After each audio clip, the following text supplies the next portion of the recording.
Ludovic Toro. En effet, c'est peut-être un calcul, d'accord, mais c'est complètement inadmissible. Moi, j'ai la vision d'un président de la République qui ne peut pas dire ces mots. Et moi, je suis élu d'une ville. Tout le monde ne vote pas pour moi. Et je vais emmerder ceux qui ne votent pas pour moi. Et sérieusement, Monsieur le Président, vous voulez être président de la République, mais c'est pas comme ça. Il n'y a pas longtemps, il fallait convaincre tout le monde. Vous n'y avez pas réussi. Et maintenant, vous allez les emmerder. C'est mensonge sur mensonge, sur mensonge, pour un calcul, en effet, qui est uniquement politique et qui n'est pas de santé publique. Parce que le but, c'est... Et vous croyez que les gens, là, les 5 millions qui ne se vaccinent pas, on va les traiter comme ça, ils vont y aller demain? Alors, OK, ils ne vont pas vivre. Vous allez leur couper la tête à partir... C'est ça. C'est-à-dire qu'aujourd'hui, c'est le climat de la terreur. Mais c'est clairement dit, pardonnez-moi, dans ces propos qui sont alignés dans le Parisien, c'est clairement dit. Pour un président de la République. Autrement dit, c'est je vais vous pourrir la vie jusqu'au bout. Mais attendez, est-ce que vous pensez qu'après... Est-ce que là, à l'Europe, quand il y aura un pays qui ne va pas être d'accord avec lui, il va emmerder les pays qui ne sont pas d'accord avec lui? Mais c'est ce qu'il a fait contre Victor Orban.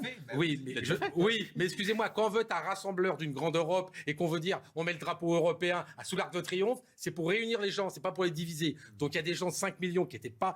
Et là, on va les emmerder. Même si le calcul, c'est pour être... Excusez-moi, moi, ça ne passe pas. C'est pas ma vision du président de la République, c'est pas ma vision de quelqu'un qui a été élu par le peuple. C'est pour rejoindre les gens et pas pour les diviser. Parce que c'est un constat d'échec. Il n'a pas réussi à ces 5 millions les vacciner, donc maintenant, je vais vous emmerder. Mais... on parlera peut-être de Castaner et ce qui s'est passé hier, mais excusez-moi, c'est toujours des menaces, c'est pas de ma faute, c'est de votre faute. Si, monsieur le président de la République, c'est de votre faute si les 5 millions ne sont pas vaccinés aujourd'hui. Jean Messia. Pas vaccinés. C'est-à-dire qu'on a l'impression qu'ils ont géré ça d'une façon optimale, d'accord, et tout va bien. Je vous rappelle quand même que le ministre... Mais le français pardonne quand même beaucoup. On oublie, parce qu'on est encore en période de crise, donc on oublie. Il faut le dire. C'est pas pareil. Non, mais c'est vrai, on pardonne quand même beaucoup. Et on rajoute un nouveau truc à chaque fois, donc on oublie le précédent. Mais si on relate tout depuis 2 ans, c'est une véritable catastrophe sanitaire qui a été gérée. Je vous rappelle qu'il n'y a pas longtemps, Véran disait, mais nous, on sera mieux protégés que les autres, que l'Allemagne, que l'Autriche, tout ça. On est pareil, si c'est pire. Rappelez-vous au début par rapport à l'Italie. Ouais, mais l'Italien, c'est italien. On a été pire. Ils n'arrêtent pas de raconter. Rappelez-vous, les masques, les Français ne pourront pas les mettre. Je suis bien placé. J'ai le justice de la République. Donc, si vous voulez, et ça a été accepté. Enfin, un petit coucou à Madame Buzyn. Je la félicite pour sa médaille quand même. C'est exceptionnel, d'accord. Parce que alors là, excusez-moi de l'expression, si c'est pas du foutage de gueule, je comprends pas. Écoutez, il y a un respect à avoir. Non, je suis désolé du mot. Même si il a entamé des mots, je prends les mêmes mots. C'est un vrai foutage de gueule. C'est-à-dire qu'elle a démissionné, elle a menti. Ça a été reconnu par la Cour de justice. Et là, on lui met une médaille.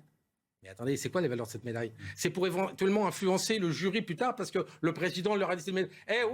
Les Français, ils sont pas idiots, ils comprennent. Et là, la seule question qui se pose, c'est pourquoi elle a la médaille? Elle a fait quoi?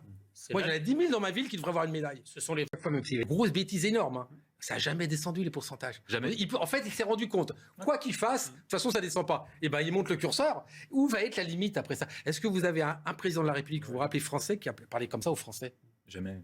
Est-ce que ça a déjà existé? Est-ce que vous pensez qu'il y a en Europe, je veux dire en Europe classique, même un candidat, Les Français, il ne faut pas les titiller trop longtemps non plus. Non mais attendez, moi, on a eu des siècles de monarchie, on a vu comment ça a fini.